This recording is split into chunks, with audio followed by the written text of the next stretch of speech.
आज हम द जनित क्लासेस के निरंजन सर द्वारा बनाए गए अम्ल, क्षार और लवण के मास्टर क्लास नोट्स की पड़ताल करेंगे। इन नोट्स का सबसे बड़ा मिशन यही है कि भारी भरकम किताबों के जाल से बाहर निकला जाए। ये सीधे उन कॉन्सेप्ट्स की बात करते हैं जो प्रतियोगी परीक्षाओं में पूछे जाते हैं। हाँ, और हमारा मिशन ये समझना है कि कैसे इस नीरस लगने वाले विषय को रोजमर्रा की जिंदगी से जोड़ा जा सकता है। तो चलिए इसे विस्तार से समझते हैं। सबसे बुनियादी सवाल से शुरू करते हैं। आखिर ये अम्ल और क्षार मतलब एसिड और बेस हैं क्या? अगर इसकी गहराई में जाना है तो सबसे पहले उस पहचान की बात करते हैं जो प्रकृति ने हमें दी है बिना किसी उपकरण के, और वो है स्वाद। अच्छा, स्वाद से। हाँ, अम्ल या एसिड शब्द लैटिन भाषा के एसिडस से बना है, जिसका सीधा सा मतलब होता है खट्टा। ओह, मतलब जब भी कोई नींबू पानी पीता है या संतरा खाता है और खटास से आंखें हल्की सी सिकुड़ जाती हैं, तो वो सीधे एसिड का अनुभव कर रहा होता है। बिल्कुल सही पकड़ा। और इसके बिल्कुल विपरीत होते हैं क्षार, जिन्हें बेस कहा जाता है। ये खट्टे नहीं बल्कि स्वाद में कड़वे होते हैं। कड़वे? पर हम हर रसायन तो चख नहीं सकते ना? हाँ, इसलिए इनकी एक भौतिक पहचान भी है। छूने पर ये बेस साबुन की तरह बहुत चिकने या स्लिपरी महसूस होते हैं। जैसे घरों में नहाने का साबुन या कपड़े धोने का सर्फ हो गया, या फिर वो इनो।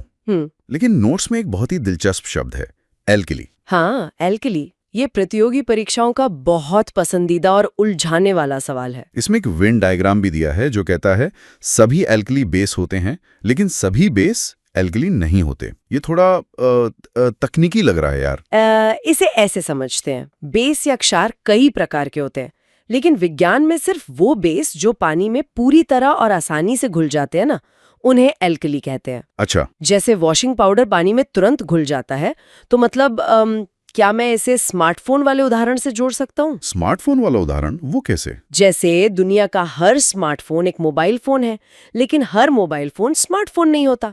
बिल्कुल वैसे ही एल्कली और बेस का रिश्ता है। अरे वाह, एकदम सटीक तुलना है ये। पानी में घुलने वाली वो स्मार्टनेस ही एक साधारण बेस को एल्कली बनाती है। लेकिन नरियनाई, बड़ी उलझन है। क्या स्वाद चखकर या छूकर ही रसायन को पहचानना मतलब खतरनाक नहीं है? मान लो कोई लैब में है। खतरनाक? ये जानलेवा हो सकता है। हम हर अनजान चीज को जबान पर रखकर चेक नहीं कर सकते। विज्ञान हमें इसकी इजाजत नहीं देता। वही तो फिर वैज्ञानिक इसे कैसे पहचानते हैं? इसके लिए हमें कुछ ठोस नियमों की जरूरत होती है, और यही रसायन विज्ञान अपनी थ्योरीज लेकर आता है। निरंजन सर के नोट्स में इन्हें सुपर थ्योरी कहा गया है। 3 बड़े चश्मे हैं इसके। अच्छा, 3 चश्मे। पहली थ्योरी कौन सी है? पहली है अर्हेनियस थ्योरी। ये सबसे बुनियादी है और सीधे पानी पर निर्भर करती है। पानी पर? वो कैसे? जो रसायन पानी में घुलकर H+ यानी हाइड्रोजन आयन दे, वो अम्ल है, जैसे हाइड्रोक्लोरिक एसिड। और जो क्षार हो, वो क्या देगा? जो रसायन पानी में घुलकर OH- यानी हाइड्रोक्साइड आयन दे, वो क्षार है। ठीक है, पानी में घोला, आयन मिले और पहचान होगी। लेकिन यार, हर जगह पानी तो नहीं होता ना?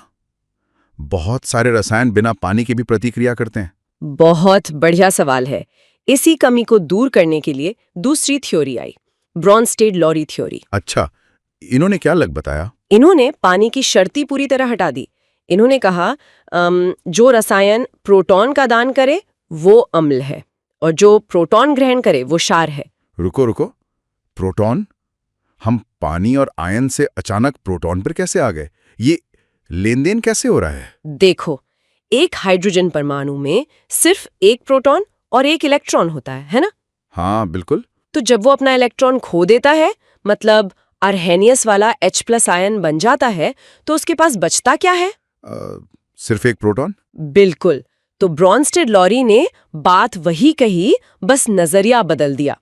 प्रोटॉन बांटने वाला एसिड और लेने वाला बेस। कमाल है। मतलब H+ आयन असल में एक प्रोटॉन ही है। फिर तीसरी थ्योरी कौन सी है? तीसरी है लुईस थ्योरी, जिसने प्रोटॉन की जगह इलेक्ट्रॉनों पर फोकस किया। इस थ्योरी के मुताबिक जो रसायन इलेक्ट्रॉन की जोड़ी ग्रहण करे वो अम्ल, और जो त्याग करे वो क्षार। अरे, अगर इसे एक फाइनेंशियल ट्रांजैक्शन की तरह देखें तो ये पूरी एक अर्थव्यवस्था है। कहीं प्रोटॉन दान हो रहे हैं तो कहीं इलेक्ट्रॉन की जोड़ियों का व्यापार हो रहा है। एकदम सही समझे। विज्ञान में परिभाषाएं ऐसे ही समय के साथ बड़ी होती हैं। पानी से शुरू होकर हम इलेक्ट्रॉन के बिल्कुल सूक्ष्म स्तर तक आ गए। और सबसे बड़ी बात, नोट्स बताते हैं कि ये तीनों कीवर्ड्स H+, प्रोटॉन और इलेक्ट्रॉन पेयर सीधे परीक्षाओं में पूछे जाते हैं। हाँ, पर थ्योरी के अलावा एक और तरीका है इन्हें पहचानने का। मान लो तुम अपने किचन में हो और लिक्विड के प्रोटॉन तो तुम्हें दिखेंगे नहीं। हाँ, बिल्कुल नहीं दिखेंगे। तो बिना चखे कैसे पता लगेगा? यही एंट्री होती है हमारे जासूसों की, जिन्हें विज्ञान की भाषा में इंडिकेटर्स या संकेतक कहा जाता है।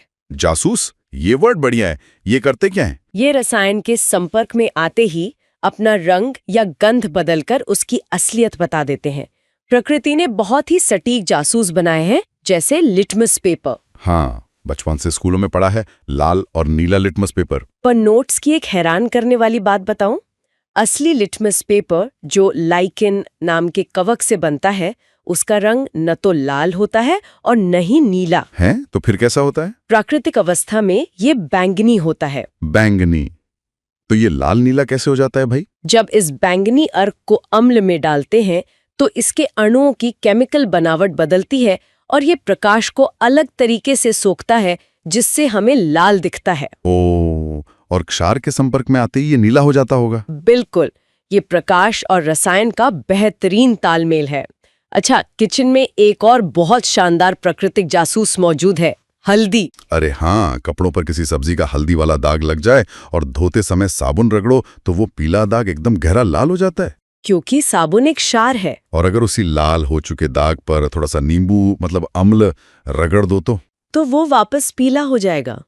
मतलब ये तो रोजमर्रा की जिंदगी में होने वाला जादू है। प्राकृतिक के अलावा कृत्रिम जासूस भी होते हैं, जैसे मिथाइल ऑरेंज, जिसका असली रंग संतरी है पर अम्ल में लाल और क्षार में पीला होता है। और फिनोल्फिथैलिन का भी जिक्र है नोट्स में। हाँ, वो अम्ल में पानी जैसा रंगहीन रहता है पर क्षार की एक बूंद गिरते ही गहरे गुलाबी रंग में चमक उठता है। रंगों की बात तो हो गई, पर कुछ जासूस ऐसे भी हैं जो रंग नहीं, गंध से काम करते हैं। Olfactory indicators. सही कहा, जैसे प्याज, लौंग और वैनिला। अम्ल में इनकी गंध वैसी ही रहती है, पर क्षार डालते ही गंध पूरी तरह गायब हो जाती है। इसके पीछे क्या विज्ञान है? देखो, प्याज या वेनिला की गंध इसलिए होती है क्योंकि उनके अणुओं का एक खास आकार होता है जिसे हमारी नाक के रिसेप्टर्स पहचानते हैं। अच्छा, पर जब कोई क्षार इनमें मिलाते हैं तो वो उन अणुओं के आकार को ही नष्ट कर देता है। अब हमारी नाक उन्हें पहचान ही नहीं पाती। इसी बात पर नोट्स में कमाल की ट्रिक भी है। अगर किचन में बहुत सारा प्याज काटा हो तो हाथों से जो बदबू आती है वो सिर्फ पानी से नहीं जाती। हाँ, तो ऐसे में क्या करना चाहिए? क्योंकि प्याज एक गंध वाला जासूस है, तो हाथों पर थोड़ा सा बेस यानी साबुन लगाकर रगड़ लो और गंध तुरंत छुमंतर। देखा, विज्ञान सिर्फ बड़े कारखानों में नहीं, हाथ धोने के तरीके में भी छिपा है। अब तक हमने पहचान तो कर ली, पर कोई अम्ल कितना ताकतवर है ये कैसे नापेंगे? उसके लिए आता है पीएच स्केल, जिसका मतलब है पावर ऑफ हाइड्रोजन। इसे 1919 में सोरेनसन ने बनाया था। बिल्कुल, ये स्केल 0 से 14 तक जाता है और स्केल के बिल्कुल बीच में जो 7 होता है वो न्यूट्रल है, जैसे शुद्ध पानी। 7 से नीचे जाने पर एसिडिक और 7 से ऊपर जाने पर बेसिक। नोट्स के हिसाब से बैटरी के एसिड का पीएच 0 के करीब होता है, जो बेहद खतरनाक है। और नींबू का 2.2 होता है। दूध का 6.4 से 6.7 के बीच, मतलब हल्का सा अम्लीय। लेकिन सबसे दिलचस्प है मानव रक्त का पीएच, जो 7.4 होता है। हाँ, ये 7.4 का आंकड़ा इतना जरूरी क्यों है? क्योंकि 7.4 मतलब खून हल्का क्षारीय होता है। हमारे शरीर के एंजाइम और प्रोटीन्स सिर्फ इसी नाजुक बैलेंस पर काम कर सकते हैं। तो अगर ये गिरकर एसिडिक हो जाए तो शरीर के अंग काम करना बंद कर सकते हैं। शरीर अपना पूरा सिस्टम इस 7.4 को बनाए रखने में लगा देता है। ये सच में जीवन और मृत्यु का सवाल है। बाप रे। शरीर के संतुलन से बात वापस रसोई की तरफ ले चलते हैं। हमारी किचन पैंट्री तो प्राकृतिक अम्लों का खजाना है। बिल्कुल, नींबू संतरे में सिट्रिक अम्ल, टमाटर में ऑक्सैलिक अम्ल और दूध दही में लैक्टिक अम्ल। पर एक मिनट, नोट्स में लिखा है कि इंसान के शरीर में जो मांसपेशियों में थकान होती है वो भी इसी लैक्टिक अम्ल के जमा होने से होती है। हाँ, ये एक बहुत ही शानदार जैविक प्रक्रिया है। दूध को फाड़ने वाला एसिड हमारी पिंडलियों में दर्द कैसे पैदा कर सकता है? जब हम बहुत तेज दौड़ते हैं ना, तो शरीर को बहुत ऊर्जा और ऑक्सीजन चाहिए होती है। हाँ, सांस फूलने लगती है। जब ऑक्सीजन की कमी होती है तो मांसपेशियां ग्लूकोज को तोड़ती हैं और उसका बाई प्रोडक्ट लैक्टिक एसिड बनता है। वही एसिड जमा होकर थकान और दर्द करता है। अरे वाह! और जो कोल्ड ड्रिंक्स में गले में तीखापन या फिज लगता है वो कार्बोनिक अम्ल होता है ना? एकदम सही। वो असल में कार्बोनिक एसिड के टूटने से निकलने वाले गैस के बुलबुले होते हैं। और एक नाम जिसने मुझे सबसे ज्यादा हैरान किया, फॉर्मिक अम्ल। जब लाल चींटी या मधुमक्खी डंक मारती है तो वो जो तेज सूजन आती है वो इसी की वजह से है। हाँ, प्रकृति ने इन छोटे जीवों को भी खुद की रक्षा के लिए केमिकल वेपन्स दिए हुए हैं। वो सीधा एसिड इंजेक्ट कर देते हैं। प्राकृतिक रसायनों से निकलकर अब आते हैं द जेनिथ क्लासेस के नोट्स के सुपर फैक्ट्स पर, जो उद्योगों में और बीमारियों में बड़ी भूमिका निभाते हैं। ये वो तथ्य हैं जो सीधे परीक्षा में छपते हैं। सबसे पहला नाम है सल्फ्यूरिक अम्ल, H2SO4, जैसे अम्लों का राजा या बैटरी एसिड कहते हैं। और दूसरा है नाइट्रिक अम्ल, HNO3। ये इतना आक्रामक है कि कांच पर लिखाई करने या उसे काटने के काम आता है। इसे एल्यूमिनियम के बर्तन में रखते हैं। लेकिन यार, रसायन विज्ञान का सबसे खूंखार रूप तब दिखता है जब इस नाइट्रिक एसिड को हाइड्रोक्लोरिक एसिड यानी HCl के साथ मिलाते हैं। हाँ, जिससे बनता है एक्वारेजिया, या जिसे शाही पानी कहा जाता है। ये इतना शक्तिशाली है कि सोने और प्लैटिनम जैसी कठोर धातुओं को भी गला लेता है।